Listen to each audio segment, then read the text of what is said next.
They're not here forever. What is Canelo again? 36. What is Terence Crawford? 34. They got good years behind them, but what about the 5-year? What about the 5-year road? What about 5 years? Okay? What about 5 years? Are they going to be around? Probably not. So who's next? Somebody's always going to be next. But that is wise, because whatever is next, it's going to be cultivated by Dana White. And why is it that they want Dana White to cultivate all of that? Well, for the simple reason that they want to control the pay structure of the guys that are coming into the game. They also want to control their future production, their future marketing, and also get a stake into their copyrights and their likeness. Just like Well, all right. Before I go into why I think Dana White is the perfect promoter for Crawford and Canelo, let me just say that shout outs to downtown Sacramento, that nice little stroll that I had in that video. We're going to see the completion of that in a minute. But first, yes, Dana White is the perfect promoter for Canelo and Crawford. For one, Crawford has had great relationships with the UFC. If you didn't know, he has friend in the UFC with the name of Mirsad Bektik, I believe, which is a Bosnian fighter. And on top of that, he's been a lifelong wrestler. His kids are wrestlers. And don't be surprised if Crawford's sons end up in the UFC one day due to that wrestling background, on top of the fact their dad is one of the best boxers in the world. But on any regard, what about Canelo? Why is he great for Dana White? Obviously, they had the same fight at the same night at UFC's Noche during the Berlanga fight. A little bit of a conflict of interest. However, the Saudis coming into the game sort of mitigates a lot of these conflict of interest that's going on in boxing, as you've seen with Eddie Hearn, as you've seen with Frank Warren, two rival tribal promotions at that, right? All of a sudden coming together. Sort of the legacy of the Saudi royal family and how they sort of settled a lot of disputes and beefs amongst tribes within the desert of that country. But on any regard, yes, Dana White is now the promoter of this particular fight. And I got to say, there's a lot of great things that can go into that, but there's also other things that we need to look at. And we're about to explore all of that right now. in the books, and we're going to talk about Terence Crawford fighting Canelo Alvarez, which is going to take place in September the 12th, which I believe just goes on to every single year's, I believe, Mexican Independence Day. So that's sort of the card that it falls under. And here's another thing that I think is worth mentioning. Dana White is going to promote that event under the TKO banner, which, by the way, is a new banner that Turkey El-Sheikh has now made for the League of Boxing. So what exactly does all of this implication mean? What does it mean? Does it mean that we're going to see new sanctioning bodies in terms of championship belts? Well, perhaps, but I don't think that it's going to be the official sanctioning body belt. It's just going to add on another belt into the mix. So in other words, you have the TKO belt, then you have the ring, then you have the WBO. At one point that was disputed. The IBO in the modern context of today is even more disputed. Then you have the WBC, the WBA, the list goes on and on and on and on with all the championship belts. And if you're a real hardcore boxing aficionado, you can absolutely name all the alphabets that I had just mentioned. So why is it that Dana White is probably the best promoter to promote this particular fight? Well, first of all, he's already had experience in the world of MMA. And I think there's a part of Dana White that has always wanted to do boxing, because obviously that was his first love. Mixed martial arts just happened to be a thing that happened to be an original sport, not necessarily from his idea, but original in a sense where he was, once again, one of the OGs, the original gangsters or the original godfathers that sort of cemented the sport to where it's at today. So what does this mean for boxing? Well, over the years, there's been a debate on whether boxing and the UFC are compatible with each other, or which one is greater, which one is better? Well, the obvious choice right now, from what it seems, especially with the money that's being put behind, is boxing. But there was one point where the UFC was sort of right up there more than boxing. Now, is that always going to be the case? No, I think there's going to be a fluctuation going back and forth on, okay, you know what? This is what's hot. And then next thing you know, this is what's hot, and so on and so forth. It fluctuates. Well, right now, it is boxing that has the entire world by the balls. And by that, I mean exactly with Turkey El-Sheikh throwing all the money and all the big fights that has happened. Look, I think that it's gotten to the point where it changed the landscape of the whole entire industry. And I'm talking about boxing.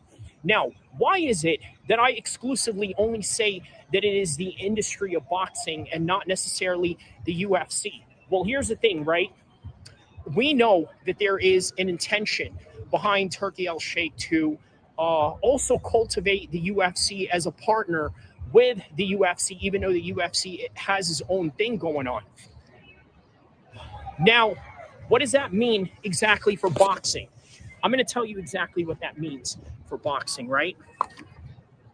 What that means is that you now have a situation where there's one person that's running the whole entire show in one umbrella.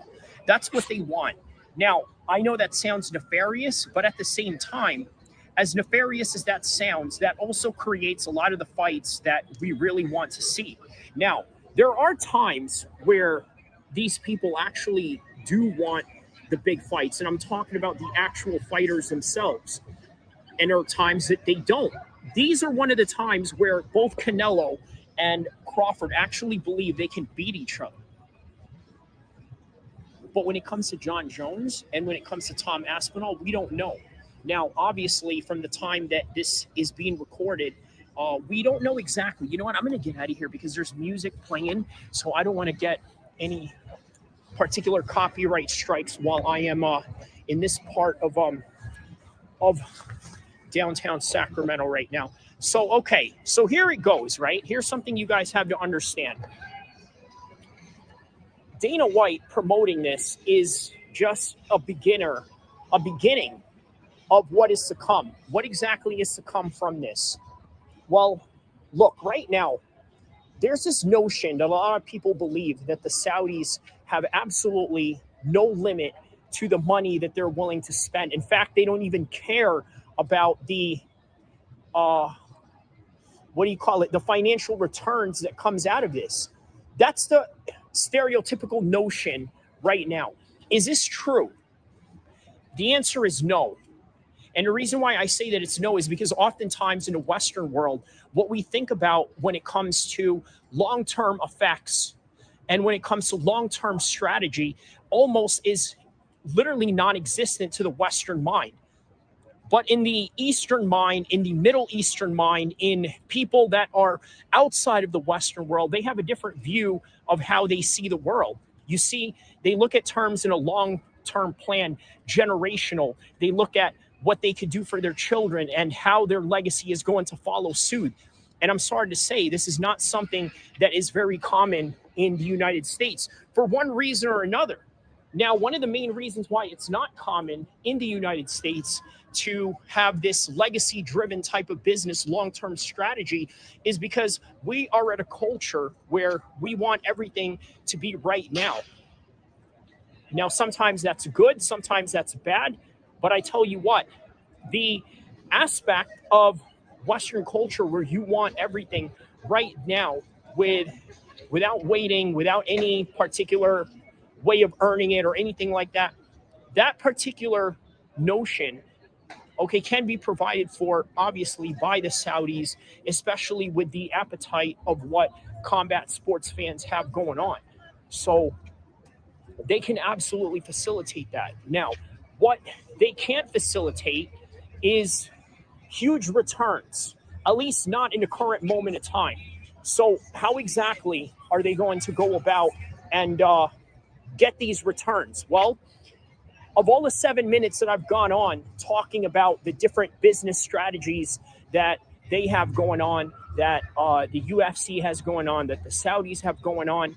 The one thing that I have not mentioned, okay, is well, how do I say this? The one thing that I have not mentioned out of this whole thing is what exactly is their long term plan out of it, right? What is their long term plan? Well, the long term plan is that they need to have a grand standing in the world. Are they doing that? Yes. But why are they bringing Dana White to have a long term strategy? This is what I forgot to mention out of this 7 to 8 minutes. They now want their money back. They now want to start earning whatever it is that belongs to them, or whatever it is that they're looking to create residuals out of. That's where Dana White comes in. As a result of that, what comes out of that situation is lower pay for the upcoming fighters. You see, right now, they're willing to pay all the fighters. They're willing to pay all the fighters that are coming in right now that have a big name, names like Canelo, names like John Jones, names like Tom Aspinall, and all of that. Okay, they have all of that. But at some point, they want to build their own stars. And when they do, this is where the situation gets really interesting. You want to know why this situation really gets interesting? By the time that Dana White comes in and they start building their own stars, because here's the thing, they're going to control the money from the top down. Have you seen the pay structure? Okay, if you're a first-time 10-round fighter for the organization of TKO, 10-round fighter, mind you, $20,000. If you are a 12-round fighter, at some point, you'll make $70,000. If you are a championship fighter and you're fighting for the championship, $100,000 to $500,000 or this and that. Look, what I'm saying is that it seems like a very low very low bargaining. And why is it that a lot of these fighters are willing to accept it? Well, because there is something that a lot of people in the boxing world understand and know about boxers that are coming up. When they don't have a big name, when they don't have a big promotion behind them, or when they don't have clout, guess what? They need an organization to help them. And this is why a lot of the UFC fighters are screwed when it comes to the money that they should be getting. Because guess what? They are at a situation where the brand is much bigger than the actual fighters or athletes. And guess what TKO is planning on doing? They are planning on creating a situation where TKO is bigger than all the boxers. And I got to tell you, that is very unusual for this particular sporting culture of boxing, because unlike MMA and unlike the UFC, the boxers as a brand and as an individual have always been bigger than the actual promotion itself, right? You can't tell me that Anthony Joshua is not bigger than Matchroom. You can't tell me that Tyson Fury is not bigger than Queensberry or Top Rank, because they are. They're all bigger than these organizations. Now, in the UFC, it's an absolute reverse, with a very few that is in the staple that are considered superstars. And then even that alone, I mean, it's questionable. But again, they are a minority. The elite in that particular world are a minority. So once again, why we talk about all of this and their future plans and what's going to happen with the exploitation of upcoming boxers and this and that. What we're seeing out of Canelo and Crawford, let's get to it. This is going to be the last time, or one of the last generations, where you're going to see stars like this, because they're going to have to develop them later on in the future. And when they develop them, how are they going to do that? Well, they're going to do that in the same pay incentive structure that they have for the UFC. Sup? How you doing? Yeah, but on any event, yeah. Anyway, so yes, I guess somebody recognized me over there, but nonetheless, yeah. So this is one of the last generations where you're going to see real superstar fighters involved in these matchups, and then they're going to start building. If you remember when Tyson Fury was coming up in 2010, when he was just a British level domestic fighter, right? And eventually he got in the international levels, the world levels, and this and that. And then next thing you know, from 2017, 18, and so on, we had those Wilder series with Fury, right? And then they started building stars from there. Then next thing you know, you had all these other new heavyweights. Then next thing you know, it was Daniel Dubois that started coming up after he got beat by Joe Joyce, but then so on and so forth, right? It's the ever-growing cycle, same thing over and over again, right? Well, that is what they're preparing for. They know that a lot of these guys, right? Crawford, 34, Canelo, 36, right? Still in their somewhat of their prime. Not really the ideal prime, but for this generation, it is. Because if you look at the UFC right now, right, a lot of their champions are getting older and older. And you would think that it would translate into lower weight classes where a lot of guys tend to, I guess, stay champion when, or not stay champion when they are older, but rather stay champion when they are older and in a higher weight class. So it's not applying the same way in this particular matter. So that leads me to the conclusion that this is the perfect time for Canelo and for Crawford to face each other. And as a result of that, it's going to be the very last time where you are going to see stars out of these guys. Yes, that is literally what I am telling you. It is going to be the last time you're going to see stars involved in this particular magnitude. But it won't be the last, because what they're going to do for the upcoming generation is exactly that, right? They're going to create new stars, but they're going to do it in a very exploitive manner. So once again, obviously the whole entire narrative of this whole entire video obviously is about Dana White. Why is that important? Because how else are they going to get these fighters to agree to the type of lower pay that they do with somebody who, by the way, is very experienced in that particular regard, right? Experience in the way of handling these negotiations. Look, here's something you got to understand about UFC matchmaking, their office, and how they handle business and all of that, right? I'm telling you, man, these dudes, they are one of the most cutthroat people when it comes to being behind the scenes of a sporting organization. And I don't think that's really any different. You ever looked at NFL guys that are trying to make the cut every season, right? They don't care about your past combine numbers. They don't care about your NCAA credentials or what you did in high school or this and that or what you did in college. Once you're in the pros, that's all that it really matters. So guess what? You get in that room or you get that call from the matchmakers and they start asking you, hey, we want you to go and fight this guy on this card, and it's going to be for this much, and it's going to be on this date, and this and that. Okay, suppose you're one of these rebel rousers or whatever, right? In the negotiation room. What are you going to do? Okay, well, you're going to say something to the effect of, oh, well, you know what? I think I deserve more, or I think I deserve this or that. Guess what they're going to say to you? This is exactly what they're going to say to you. Well, you know what? You lost your last fight, or even if you won your last fight, then they're going to say something to the effect of, I think it wasn't exciting enough, right? There's other guys out here that have had knockouts and you didn't, and you weren't able to get a knockout. This guy was. So I'm going to give him the fight that he wants and not you. You see, that's how it works. That's how it works when you are not bigger than the actual brand and when the brand is actually bigger than all the fighters. That's what they want out of TKO.